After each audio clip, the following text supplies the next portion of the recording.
स्वागत है दोस्तों आपको अब मेरे इस YouTube चैनल मेजर टारगेट में, जिसका एकमात्र उद्देश्य है बिहार में टॉपर्स देना। तो इस कड़ी में हम अपने अभियान को आगे बढ़ाते हुए फिजिक्स क्लास 10 प्रकाश का परावर्तन के पार्ट 4 पर पहुंच चुके हैं। इस पार्ट में हम लोग बहुत से महत्वपूर्ण प्रश्नों को जानेंगे। इसमें प्रतिबिंब के बारे में होगा, इसमें छाया के बारे में बताया जाएगा, परावर्तन अपवर्तन वास्तविक तथा प्रतिबिंब के बीच अंतर को दिखाया जाएगा। तो हम आगे करते हैं और काफ़ी महत्वपूर्ण प्रश्नों का समावेश किया गया है इस पार्ट में, इसलिए आप लोगों से यह निवेदन है कि वीडियो को आप स्किप नहीं करें और शुरू से लेकर अंत तक पूरी तरह से देखें और सभी कॉन्सेप्ट को पूरी तरह से क्लियर करें। तो आरंभ करते हैं दोस्तों। पहला प्रश्न ये लीजिए, आपके सामने स्क्रीन पर आ चुका है। पहला प्रश्न है, छाया क्या है? What is shadow?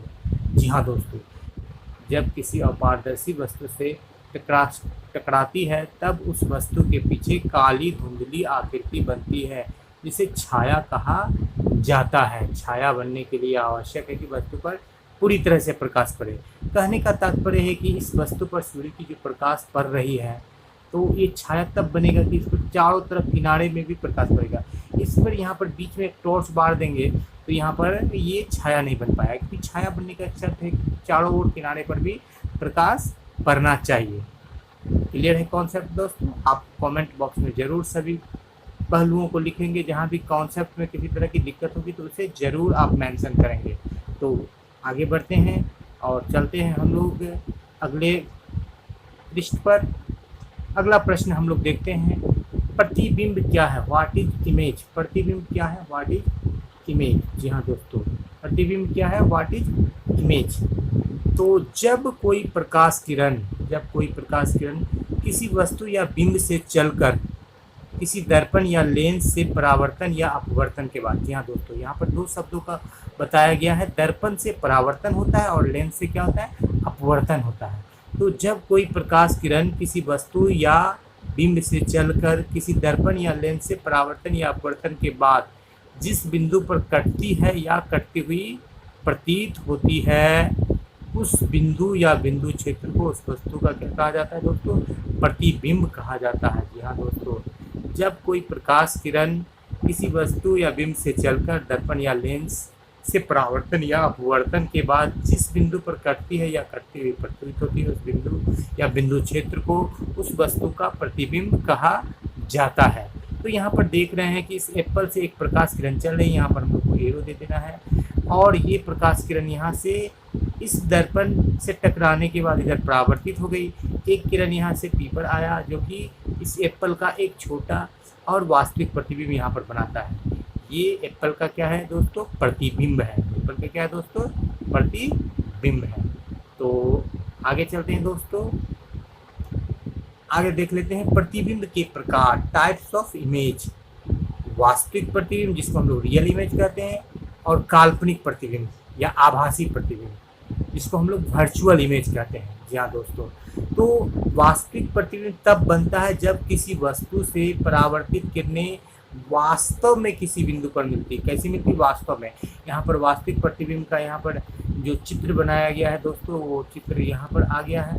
वास्तविक प्रतिबिंब का यहाँ पर चित्र है और काल्पनिक प्रतिबिंब का चित्र इधर है। तो यहाँ पर हम लोगों को यहाँ पर वास्तविक प्रतिबिंब के लिए है, तो यहाँ पर जो देख रहे हैं यहाँ पर आ रहा है, ये यहाँ पर दर्पण है।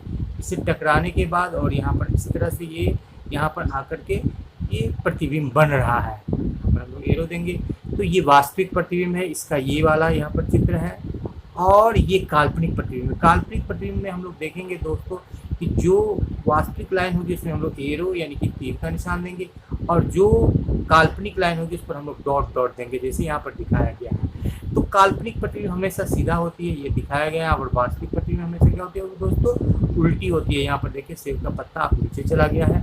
आप इससे ये भी समझ सकते हैं कि ये वास्तविक प्रतिबिंब है। तो इस प्रकार प्रतिबिंब दो प्रकार के होते हैं। वास्तविक प्रतिबिंब जो किरणों की वास्तविक कटान से बनती है, और आभासी या काल्पनिक प्रतिबिंब जो किरणों के काल्पनिक कटान से बनती है। अगले पृष्ठ में हम लोग देख लेंगे वास्तविक और काल्पनिक प्रतिबिंब में क्या अंतर होता है दोस्तों, इस चीज़ को भी हम लोग देख लेंगे। तो चलते हैं हम अगले पृष्ठ पर।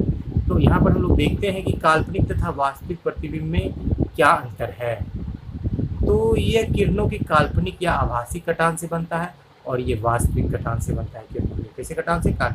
काल्पनिक प्रतिबिंब में देखते हैं दोस्तों कि काल्पनिक प्रतिबिंब हमेशा वस्तु की अपेक्षा के अंदर सीधा होता है, सीधी होती है, और वास्तविक प्रतिबिंब हमेशा वस्तु की अपेक्षा कैसी होती है? उल्टी होती है। काल्पनिक प्रतिबिंब को पर्दे पर नहीं उतारा जा सकता, यानी कि प्राप्त नहीं किया जा सकता, और वास्तविक प्रतिबिंब को हम पर्दे पर प्राप्त कर सकते हैं। काल्पनिक प्रतिबिंब पर्दे के पीछे बनता है, दर्पण के पीछे बनता है, और वास्तविक प्रतिबिंब दर्पण के सामने बनता है। एक और पॉइंट यहाँ पर हम ले सकते हैं दोस्तों कि काल्पनिक प्रतिबिंब जब बनता है और उस प्रतिबिंब के हम लोग उस प्रतिबिंब के दिशा में यदि अपने अंगुली को रखें उसके किरण के दिशा में, तो अंगुली में जलन नहीं होगी। और उसी जगह पर यदि वास्तविक प्रतिबिंब कहीं पर बन रहा है और उस प्रतिबिंब के उंगली को हम लोग यहाँ रख दें इस दिशा में जहाँ से किरण जा रही है, तो वो उंगली में क्या होगी? जलन होने लगी। ये एक 5वां पॉइंट आप यहाँ पर जोड़ सकते हैं कि वास्तविक प्रतिबिंब के सामने या किरण के पथ पर जब हम उंगली को रखते हैं तो उसमें जलन होती है, और काल्पनिक प्रतिबिंब के पथ पर जब उंगली को रखते हैं तो उस पर जलन नहीं होती है। जी हाँ दोस्तों, अब हम चलेंगे अगले पृष्ठ पर। परावर्तन कितने प्रकार के होते हैं, वर्णन करें और दोनों के बीच में अंतर स्पष्ट करें। परावर्तन कितने प्रकार के होते हैं, या नियमित परावर्तन तथा अनियमित या विस्तृत परावर्तन में अंतर स्पष्ट कीजिए। जी हाँ दोस्तों, जैसा कि आप देख रहे हैं परावर्तन 2 प्रकार के होते हैं। नियमित परावर्तन जिसको रेगुलर रिफ्लेक्शन कहते हैं, यहाँ पर इसका चित्र बनाया गया है। जब प्रकाश किरणें अच्छी तरह से पॉलिश की हुई चिकनी समतल सतह से टकराती है तो अपने माध्यम में एक निश्चित दिशा में लौट जाती है। इसी प्रकार परावर्तन को हम लोग नियमित परावर्तन करते हैं। दूसरे शब्द में हम लोग ये देखेंगे जब भी नियमित परावर्तन होगा तो वो परावर्तन के दोनों नियमों का पालन करेगा।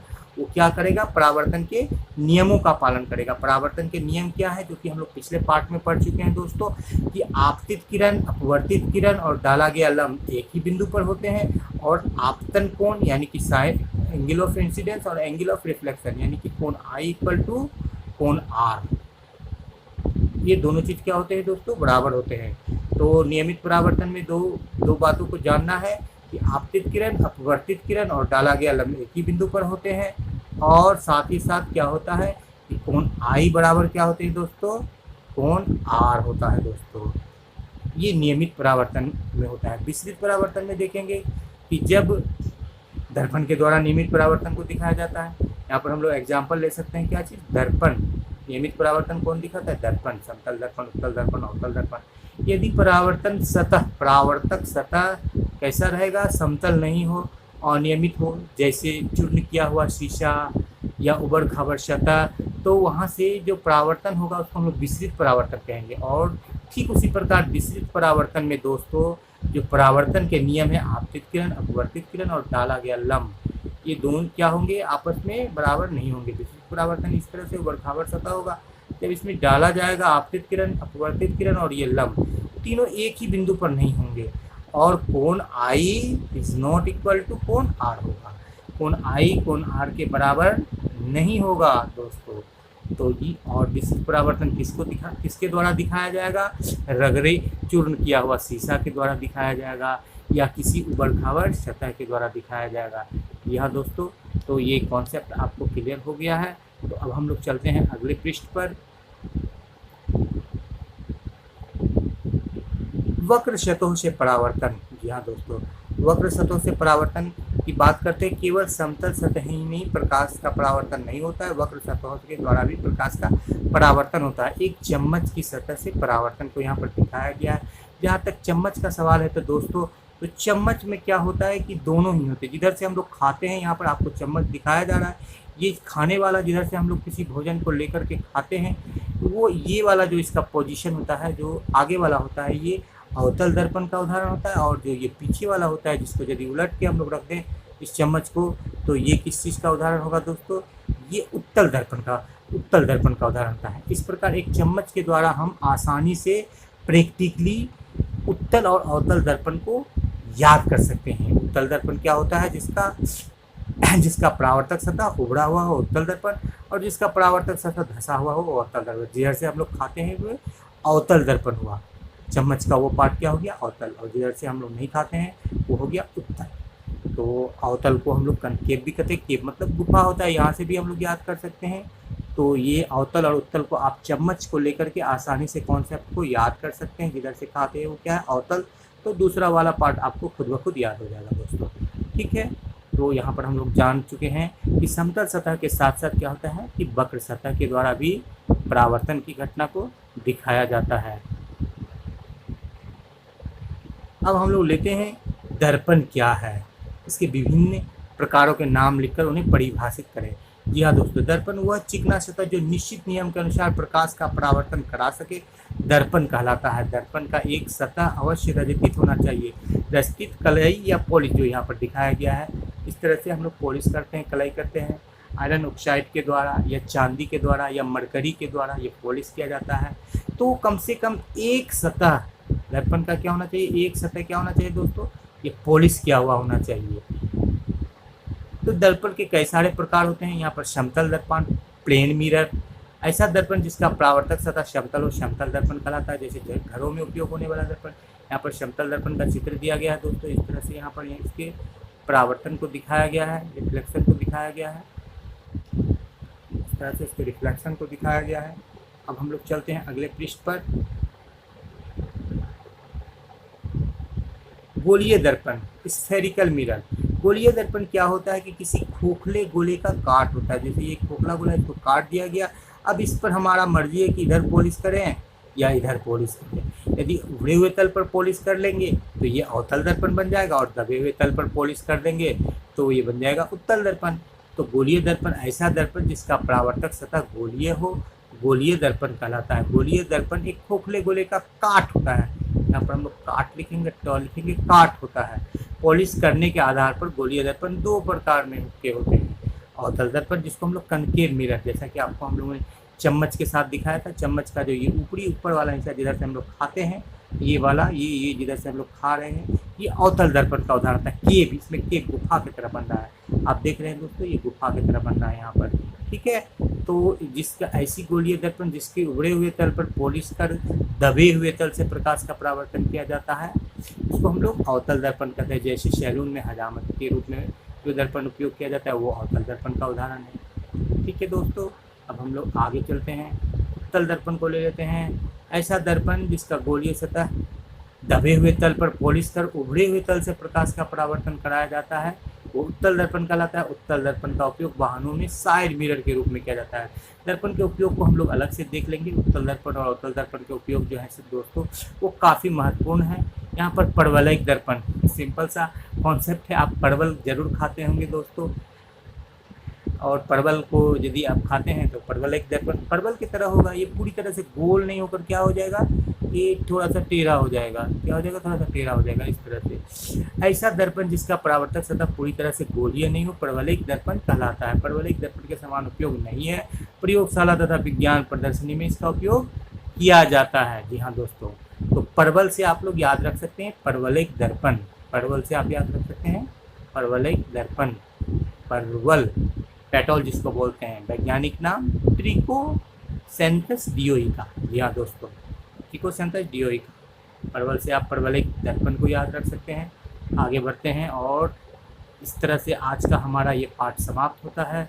वीडियो को शुरू से लेकर अंत तक देखने के लिए आप लोगों को बहुत बहुत धन्यवाद, और इस चैनल पर ढेर सारा प्यार देने के लिए बहुत बहुत धन्यवाद। अंत में एक गुजारिश है, यदि वीडियो पसंद आया तो उसे लाइक कर दें, वीडियो को शेयर कर दें, चैनल को सब्सक्राइब कर दें और बेल आइकन दबा दें ताकि वीडियो अपलोड करते ही उसका नोटिफिकेशन आपको प्राप्त हो।